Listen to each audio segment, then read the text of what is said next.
Bagaimana caranya dan kenapa harus jadi manusia, kita akan membahas begitu ya. Sebelumnya saya ingin intermezzo dulu sedikit begitu ya. Seperti apa sih syarat Allah itu untuk menjadi manusia? Untuk bisa dipahami secara logika dan bisa diterima secara akal sehat.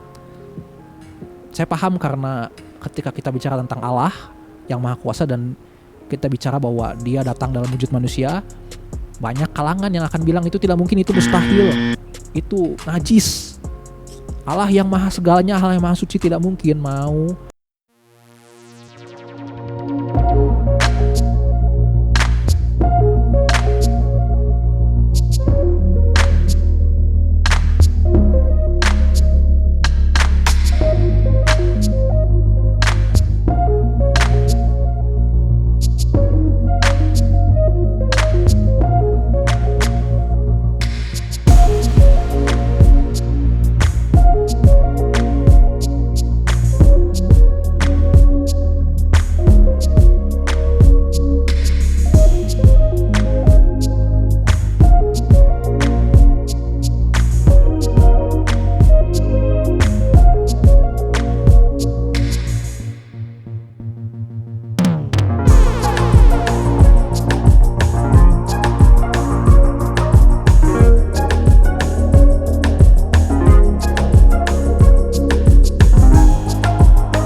Mohon maaf, saya harus gunakan sumber sumber dari agama teman saya gitu ya, untuk sekedar kita belajar sama-sama aja. Quran pasal 21 ayat 91.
mengaturnya sebagai Allah yang maha.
Sudahlah, sobat sarang pun yang kasih dalam Tuhan.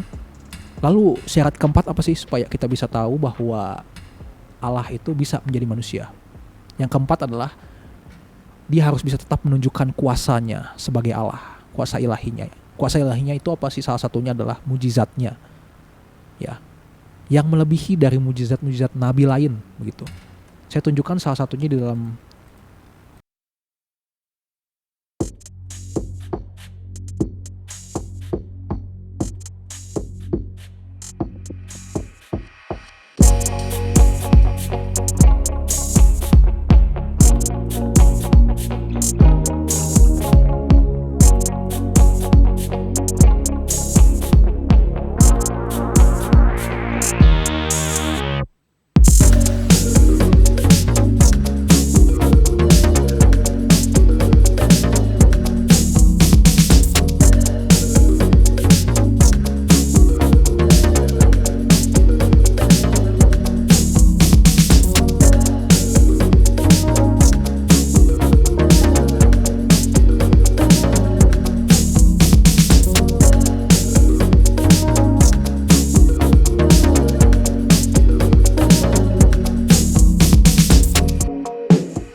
adalah utusan Allah, utusan Tuhan, atau utusan Allah Bapa. Karena di saat bersamaan dia adalah Allah dan dia juga adalah manusia yang memang diutus oleh pribadinya yang adalah Allah Bapa. Ya. Yang kedua adalah Isa Al-Masih itu membawa Injil. Ini sudah kita ketahui sama-sama ya. Isa Al-Masih membawa Injil. Jadi setiap teman-teman kita yang muslim pun sepatutnya pun mengimani Injil itu gitu ya. Karena ini lagi-lagi sesuai dengan apa yang dituliskan oleh kitab di sana ya, kitab Quran.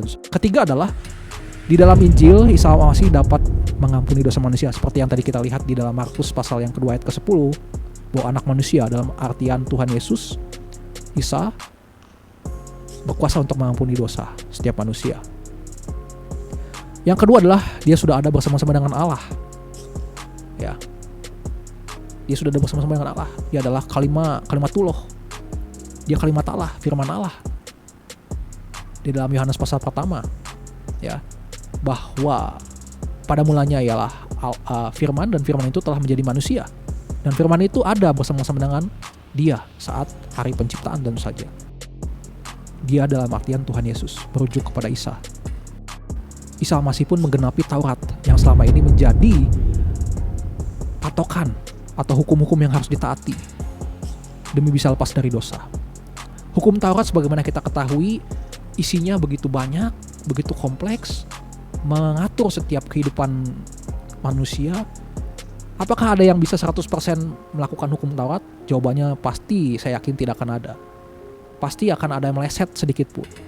Karena itu, dengan cara Allah menjadi manusia, sekarang semuanya sudah tergenapi, termasuk hukum Taurat pun sudah tergenapi di dalam Yesus Kristus, dalam Isa. Karena Isa sendiri, Tuhan Yesus sendiri, Yesus Kristus sendiri menyerap semuanya di dalam tubuhnya, membawa semuanya dalam tubuhnya. Bagaimana caranya? Caranya adalah dia sudah satu kali mati, satu kali bangkit, satu kali naik ke surga, dan satu kali berjanji bahwa dia akan datang kembali di akhir zaman. Semua dilakukan hanya satu kali. Berbeda dengan hukum Taurat yang harus berkali-kali kita lakukan, amal yang harus berkali-kali kita lakukan untuk bisa menghapus dosa kita. Setiap tahun kita merayakan kurban sembelihan. Untuk apa? Untuk bisa lepas menghapus dosa-dosa kita. Yang pada saat bersamaan pun sebenarnya saat kita mengorbankan sesuatu, saat kita beramal, ada motivasi-motivasi yang salah. Ada cara ibadah yang salah, yang tidak disengaja sekalipun. Ataupun setelah kita meninggalkan ibadah kita bisa melakukan dosa lagi, jatuh dalam dosa lagi. Harus tunggu tahun depan lagi kita bisa berkorban lagi, berbuat baik lagi. Bagaimana dengan teman-teman kita yang mungkin tidak punya kesempatan untuk melakukan itu? Tetapi sekali lagi Isa, di dalam Isa Al-Masih, dia satu kali mati, satu kali bangkit, satu kali naik ke surga, dan satu kali akan datang kembali. Luar biasa. Semuanya serba satu kali, bukan berkali-kali. Itu yang luar biasa. Dan yang paling luar biasa lagi, karyanya ini adalah karena semata-mata kasihnya Allah untuk manusia. Dia mau setiap kita diselamatkan. Dia tidak mau kita sampai ada yang masuk ke dalam neraka jahanam. Ya. Dan satu kali ini juga bisa menghapus dosa-dosa kita yang akan kita lakukan di masa mendatang. Luar biasa. Puji nama Tuhan. Kenapa bisa satu kali yang dia lakukan ini bisa menjadi alat solusi untuk menghapus dosa manusia? Mari kita pikirkan, kenapa bisa Isa Al-Masih mengorbankan dirinya dan itu bisa menghapus dosa manusia? Yang pertama kita harus pahami, saudara-saudara kasih dalam Tuhan, sobat sarung pun, bahwa kita meyakini bahwa darah adalah simbol untuk perjanjian antara Allah dan manusia. Ya. Di dalam darah itu ada nyawa, sana dikatakan ya. Firman Tuhan, sabda Tuhan dikatakan bahwa di dalam darah terkandung nyawa. Bagaimana membuktikannya? Setiap korban, apakah domba, kambing, itu akan selalu disembelih dan darahnya akan dicurahkan sebagai simbol, sebagai tanda. sebagai tanda untuk menandakan bahwa sudah disucikan, dikuduskan. Perjalanan bangsa Israel ketika keluar dari Mesir, ya, mereka bisa bebas dari tulah Allah, dari tulah Tuhan. Kenapa? Karena mereka mengoleskan darah domba, ya, darah anak domba itu di atas palang pintu, sehingga malaikat maut melewati mereka, meluputkan mereka. Artinya apa? Bangsa Israel sudah dikuduskan, dipilih oleh Tuhan, dikhususkan oleh Tuhan. Berlanjutlah sampai zaman-zaman sekarang. Kurban kambing, domba, itu sebagai simbol untuk mengkhususkan kita dari dosa-dosa kita. Tetapi tentu saja itu tidak sempurna, tetap mempunyai cacat. Imam yang mempersembahkannya saja adalah manusia biasa, yang kita tidak tahu apakah saat dia mempersembahkan dia masih mempunyai dosa, mempunyai masalah yang belum dia bereskan dalam hatinya dengan Tuhan. Tetapi berbeda dengan Isa Al-Masih yang adalah Allah sendiri, yang tidak bercacat dan tidak berdosa, ya, karena dia tidak mungkin berdosa. Dia datang ke dunia dengan tanpa dosa. Tentu saja ketika dia menyerahkan tubuhnya sendiri sebagai ganti domba binatang yang bercacat, tentu itu sangat-sangat suci dan sempurna. Tubuhnya tanpa dosa, dan dia sendiri menjadi imam, menggantikan imam manusia. Jadi ketika Allah menjadi manusia, dia adalah seorang imam yang suci, sekaligus seorang kurban yang sempurna, yang suci. Jelas tidak ada yang suci selain Tuhan. Artinya hanya dia yang mampu memberikan penghapusan dosa lewat tubuhnya yang harus dikorbankan. Dengan cara apa? Kenapa harus cara salib? Kenapa? Bukankah salib adalah tanda yang najis, tanda yang kotor? Kita harus melihat histori, kita harus melihat konteksnya saat itu. Tentu saja karena Yesus ada di dalam lingkungan orang Romawi, hukum Romawi ketika itu, maka salib adalah hukuman yang paling pantas untuk seorang yang dianggap mempunyai dosa yang besar. Dan Yesus dianggap sebagai orang yang mempunyai dosa yang besar, dikatakan begitu. Difitnah, dia dicaci, dimaki, tetapi dia mau tetap taat demi menghapus dosa kalian, demi menghapus dosa kita. Apakah amal kita di dunia, apakah perbuatan kita di dunia itu menjadi sia-sia? Tidak usah kita berbuat baik lagi, tidak usah kita beramal lagi ketika kita percaya pada Isa adalah Tuhan yang sudah menembus dosa kita. Tentu tidak. Perbuatan kita, amal kita tetap diperhitungkan hanya karena kita sudah ditebus oleh Tuhan. Kenapa? Karena dengan kita sudah percaya kepada dirinya, artinya kita sudah punya iman yang benar, sehingga amal kita, zakat kita, perbuatan baik kita ditujukan kepada Allah yang benar, yaitu Isa Al-Masih sendiri, Yesus Kristus sendiri yang adalah Allah menjadi manusia. Sehingga ketika kita beramal, ketika kita berzakat, pasti akan diterima. Dan sebenarnya itu bukanlah syarat untuk kita selamat, karena itu hanyalah sebuah ucapan syukur kita karena kita sudah lebih dulu diselamatkan oleh dirinya. Kita sudah lebih dulu diberikan jaminan masuk surga. Itu yang luar biasa. Kesimpulannya apa? Kesimpulannya adalah semua yang dilakukan Allah sewaktu dia menjadi manusia suci di dunia adalah yang paling sempurna. Tentu saja karena dia adalah Allah. Janji Allah ketika dia ada dalam wujud manusia yang suci itu, ketika dia ada dalam wujud Isa, adalah Roma 10 ayat 9 ya. Sebab jika kamu mengaku dengan mulutmu bahwa Yesus adalah Tuhan dan percaya dalam hatimu bahwa Allah telah membangkitkan dia dari antara orang mati, maka kamu akan diselamatkan. Itu. Lalu kita akan melihat perkataan Isa sendiri dari mulutnya langsung, ya. Yohanes 14 ayat ke-6. Kata Yesus kepadanya, akulah jalan dan kebenaran dan hidup. Tidak ada seorang pun yang datang kepada Bapa kalau tidak melalui aku. Dalam hal ini Bapa adalah Allah Bapa dan Isa adalah Allah Putra, yaitu Allah Bapa, yaitu Allah yang menjadi manusia. Dikatakan akulah jalan dan kebenaran dan hidup. Akulah jalan kebenaran, Sirotol Mustaqim. Ya, setiap hari kita berdoa, tunjukkan jalan yang benar. Tetapi apakah kita sudah menemui jalan kebenaran itu? Apakah kita sudah tahu pasti jalan kebenaran itu? Saya akan tunjukkan satu buah ayat Quran, surah yang 43 ayat 61, Az-Zukhruf. Dan sungguh dia, Isa itu benar-benar menjadi pertanda akan datangnya hari kiamat. Karena itu janganlah kamu ragu-ragu tentang kiamat itu dan ikutilah aku, inilah jalan yang lurus. Sekali lagi, Isa adalah petunjuk akan datangnya hari kiamat itu. Dan inilah jalan yang lurus dikatakan. Ya, mari kita akui bahwa kita adalah orang berdosa. Saya adalah orang berdosa. Bagaimana cara kita? Bagaimana cara saya bisa menghapus dosa saya? Tentu saya tidak bisa. Caranya harus Allah sendiri, harus Tuhan sendiri yang menghapus dosa saya. Dan saya mengakui bahwa tidak ada satupun amal, tidak ada pun satu perbuatan saya yang bisa menghapus dosa saya saat ini, bahkan dosa saya yang akan datang.